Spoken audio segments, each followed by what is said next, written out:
Hey guys, good morning, welcome back to my channel. আশা করছি সবাই ভালো আছে, সুস্থ আছো। অভিজিৎ ফ্যামিলিতে সবাইকে অনেক অনেক ভালোবাসা জানিয়ে স্বাগত জানাচ্ছি। সকালবেলাটা শুরু করলাম সকাল 7টা দিয়ে। মা আগে একটু উঠেছিল, আমি আজকে একটু লেটে উঠেছি। যদিও বা আমার 6:45 অ্যালার্ম দেওয়া থাকে, আমার উঠতে উঠতে 7টাই বেজে যায়।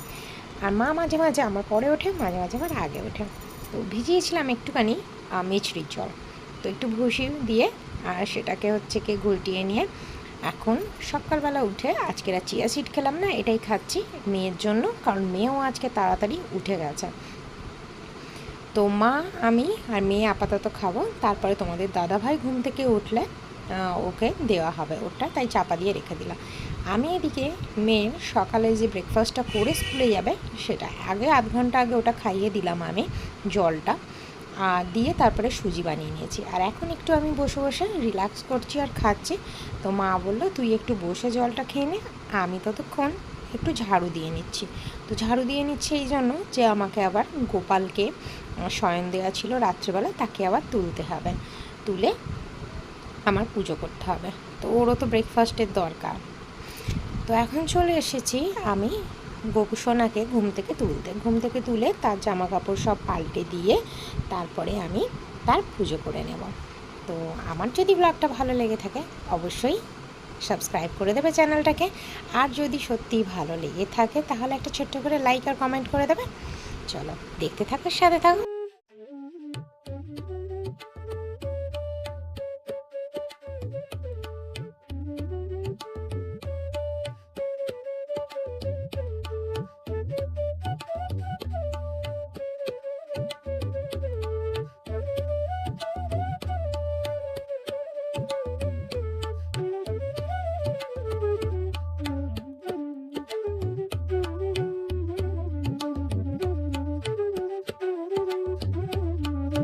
এদিকে সুজিটা বসিয়ে গেছিলাম, মা একটু টুকটাক করে দেখছিল, তো একটু বেশি করেই আমি জল দিই যাতে ওকে পাতলা পাতলা খাওয়াতে পারি।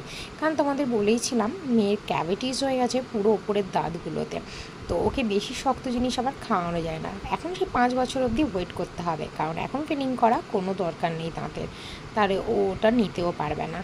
তো এখন আমি বেডরুমে ঢুকছি আর দেখো আমার মেয়ে শুয়ে শুয়ে কার্টুন দেখছে। ও কিন্তু উঠে গেছে অনেকক্ষণ, আর ওর পাপা এখনও ঘুমাচ্ছে।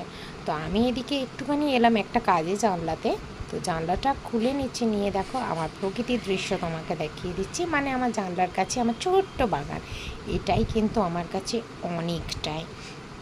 তো আজকে তো এমনি সোমবার, তো সবাইকে তবুও জানিয়ে দিচ্ছি শ্রাবণে দ্বিতীয় সোমবার সবাইকে অনেক অনেক শুভেচ্ছা রইল। বাবা যেন সবার ভালো করে, মঙ্গল করে। পুজো তো আমি দিয়েই আসছি, আর 4টে সোমবার জানি না বাবার আশীর্বাদে আজ পর্যন্ত বিয়ের পর থেকে, বিয়ের আগেও করতাম যদিও বা, বিয়ের পরেও কিন্তু আমার কোনো মিস যায়নি। টাটা করে দাও তো একটা। দাঁড়া চাবিটা নি। কালি ডঙ্গি বাচ্চা।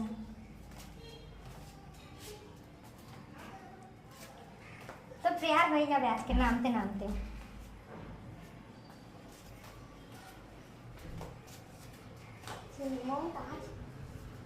গেল চাবি কে গেল, নীল রঙের গেঞ্জি পরে। কাল এটা আমিও খুলতে পারি, শঙ্কুদাও খুলতে পারি। শঙ্কুদা সেখানে টেনে টেনে খুললাম।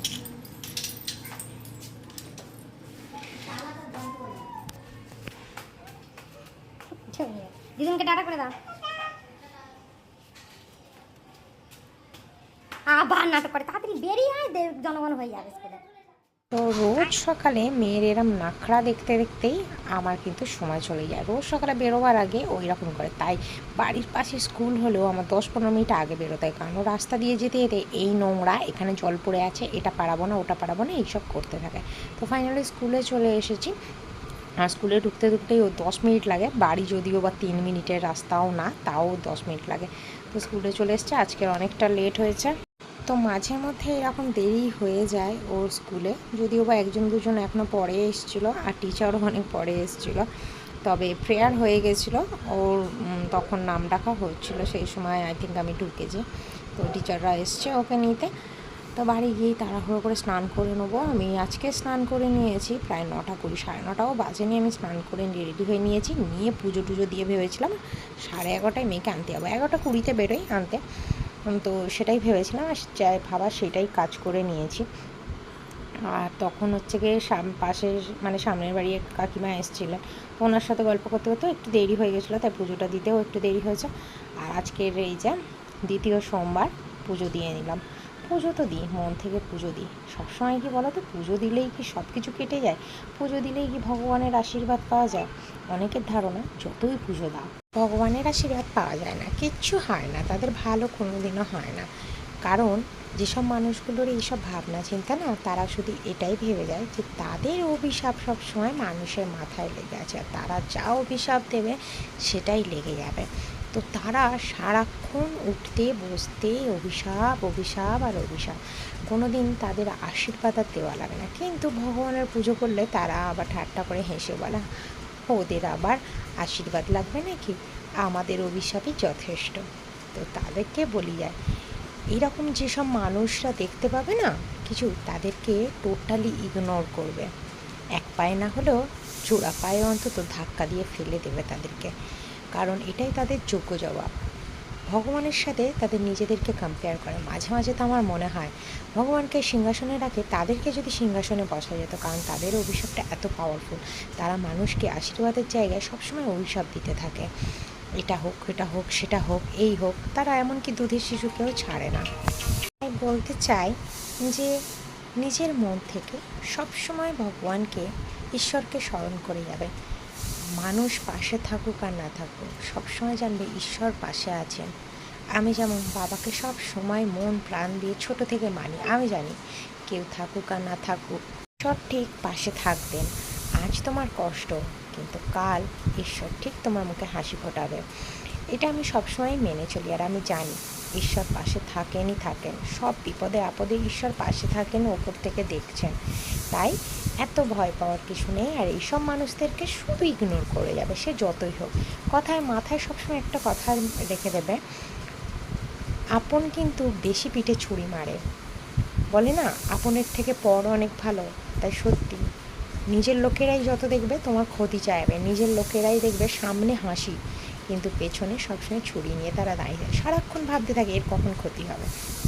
তাই সবসময় ঈশ্বরের উপর ভরসা রাখবে, ঈশ্বর জানবে হাত ছাড়বে না, সবসময় তার হাত তোমার মাথার উপর রেখে দেবে।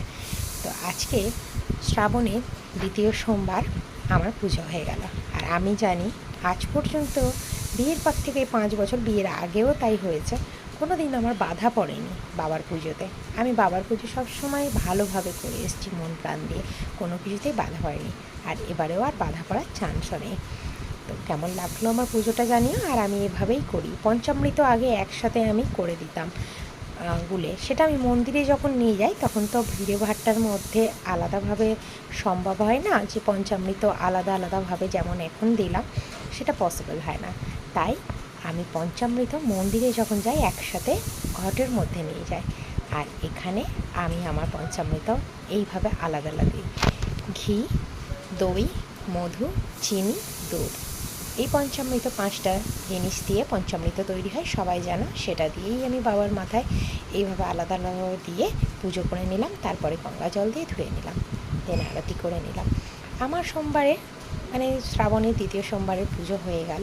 তো আমার পুজো, বাবার পুজো করলাম, কেমন লেগেছে তোমরা সবাই জানিও। তো সবাই ভালো থাকবে, সুস্থ থাকবে, আর যেগুলো বললাম একদম মাথায় রাখবে।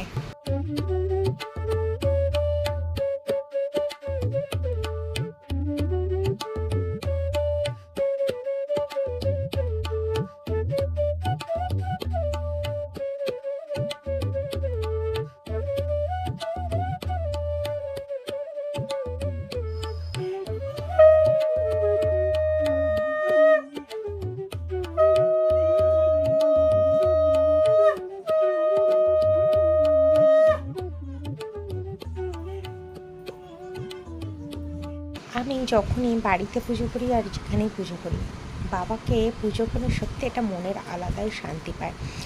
আর তোমরা সব সময় মন্দিরে হয়তো সম্ভব হয়ে ওঠে না সবার, কিন্তু চেষ্টা করবে ঘরেতে 108 বার বাবার মন্ত্রটা জপ করতে, সেটা মৃত্যুঞ্জয় হোক বা এমনি ওম নমঃ শিবায় হোক, সেটা করার চেষ্টা করবে।